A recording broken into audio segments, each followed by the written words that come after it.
Hi there, beer nerds. I hope y'all are having a great week. I know I am. Got some beautiful weather up here the last few days, so it's been great. I just wanted to come at you with another ramble this week because there is another bad beer law out there, and I have found myself finding just more and more of these terrible rules in state legislatures around the United States here. And it just really makes me mad, and I am really happy to call out these bad laws because most of them are in the hands of distributors who are just trying to really use the government's authority to protect their own market share, while at the same time they add no value to the market. And this week, this last week, in Texas, a beer made it out of their House of Representative committee, stating that any brewer that produces more than 175,000 barrels a year won't be able to operate their tap room without buying back their beer from the distributors.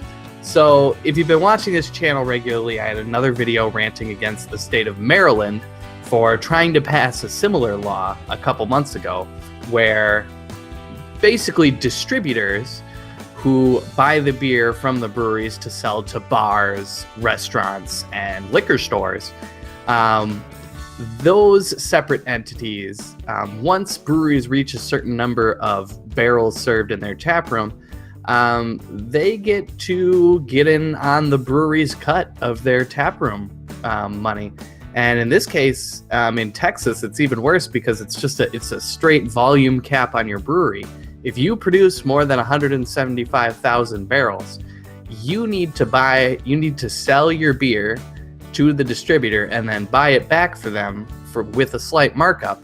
So you're basically buying your own beer before you can sell it as a brewer, which makes absolutely no sense because the beer actually never leaves your brewery and the distributor doesn't do anything for you. They add no value to these market processes when these state legislatures try to require breweries to keep these distributors afloat.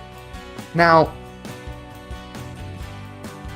I understand back in the day, right after Prohibition, when the mob controlled all the distribution rings across the country because we made beer illegal in the first place. So of course the illegal crime syndicate's going to control beer distribution.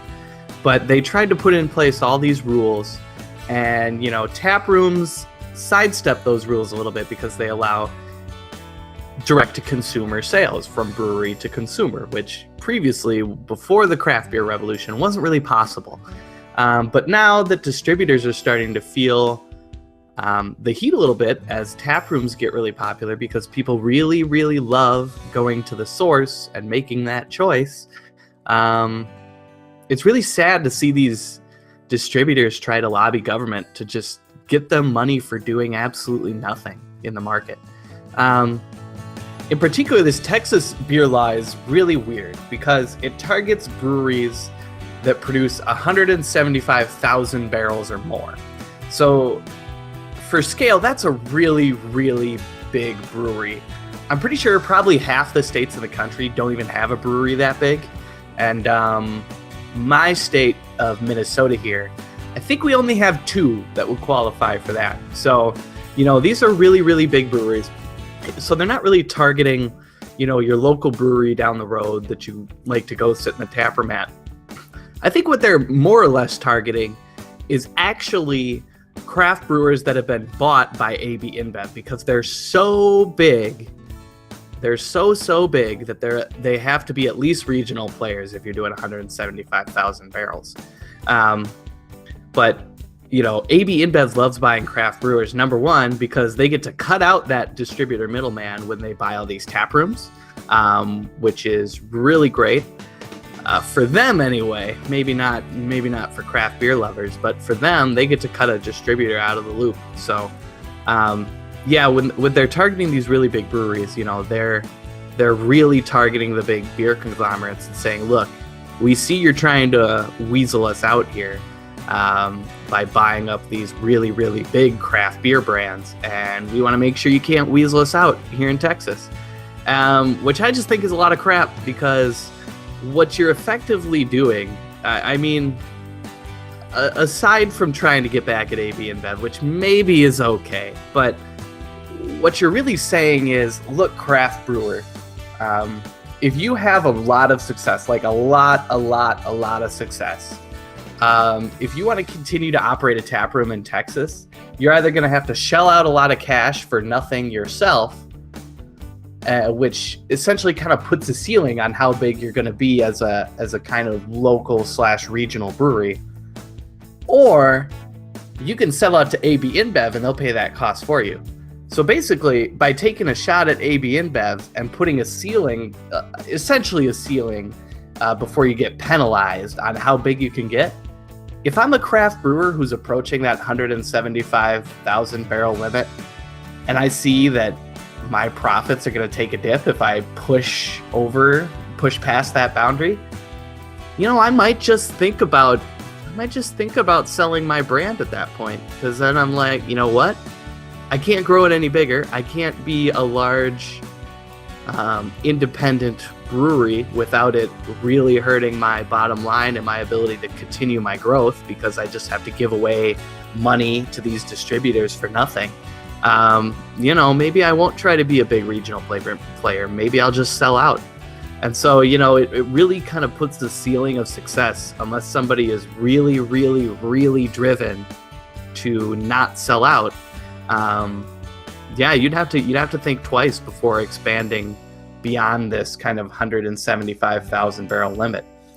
And but even that limit, even though it only targets the biggest breweries, AB InBev is against this, and they have a pretty good reasoning for being against this, because 175,000 barrels. Now, here's a 12-ounce homebrew, in a pint glass, pretty small. So this is one. We humans are not great with huge numbers, but 175,000 barrels at about 125 pints in a barrel, is about 21.7 million pints of beer. If you spread that out over a year, so you have 175,000 barrels, 21.7 million pints. If you spread that out over a year, you're selling 1.45 pints of beer every second for a whole year. Now, I don't think there is a tap room or a bar or a beer garden on earth that manages to sell 1.45 pints per second for an entire year.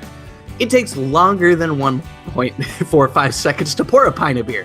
So it's really ridiculous that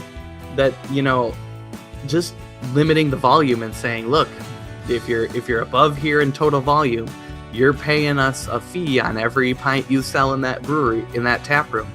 But if you think about it, how much of that big brewery's business do you think is in a single Texas tap room? Because if you have to sell a pint of beer almost every 2 seconds for a full year, that's a really, really ridiculous ask. No tap room that I know of can manage that. So what do you think? Does 50% of their business happen in the tap room that they would need to pay this fee on? Well, that would be 1 pint every 3 seconds, but that still seems a little ridiculous to me. So, if you think about it, these large breweries, they're probably they're probably way under 50% of their business is in these tap rooms.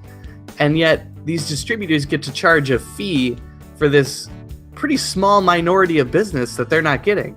Because everything that doesn't happen in that tap room or some other small direct sale method at a festival or something, every other sale has to happen through that distributor. So they're getting money for nothing, and it's only maybe generous 10%. So that would be 17,500 barrels out of your tap room a year, which again seems really aggressive, but maybe it's true. But yeah, so the distributors are probably still getting at least 80 to 90% of the business, but they're not content with that anymore. They want that. They want money to change hands from that brewer to them every single beer they do. And they're not content with that 80 or 90%, which is probably the most egregious thing about this law, and probably why I'm still so opposed to it, even though the most likely person it hurts is the evil AB InBev brewing conglomerate. This law is still bullshit, and I don't like it. And you know what? I'm gonna call it out. I'm gonna use my voice as a citizen. I'm no lawyer or beer distribution expert, but I don't believe anyone should get money for doing nothing just because they can lobby a politician and put money in the right hands. I don't think that's right.